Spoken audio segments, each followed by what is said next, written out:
At a hearing this morning, city councilors heard some encouraging information about venues for the Boston Olympics, but few details about the risks for taxpayers.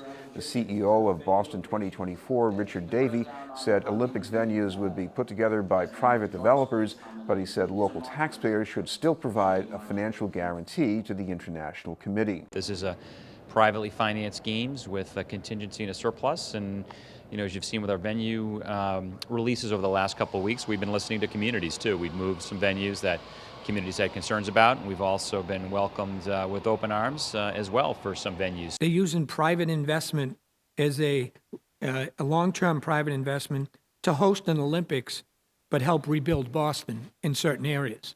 So that seems to me to be kind of a formula that might work, but not if we don't know where the dollars are coming from. If you look at the U.S. games, which I think is the important comparator, Los Angeles, Atlanta, Salt Lake City, all did it, all built venues and operated those games without public financing. And in fact, all three of those games turned net cash positive, a profit, which they invested back in their communities. The key is really going to be the success of the private sector in providing the financing.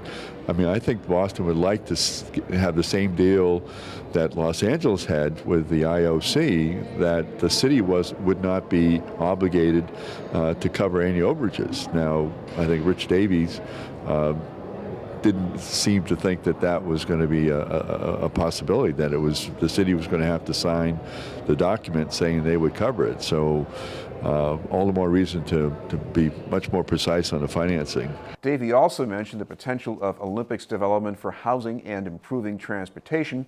Concerns about private control of those sites were raised by Councillor Michelle Wu. We expect that when all is said and done, both the Athletes Village and the potential development at Wadette Circle can create over 8,000 units of housing, many of those affordable or workforce housing. So, that would go a long way to accomplishing, I think, the city's goal of creating 50,000 units of housing by 2030. We need to know exactly what the plans are for the land afterwards, because that directly impacts the value of the land, what the sales will go for now, and who will benefit from the project after the Olympics were to take place.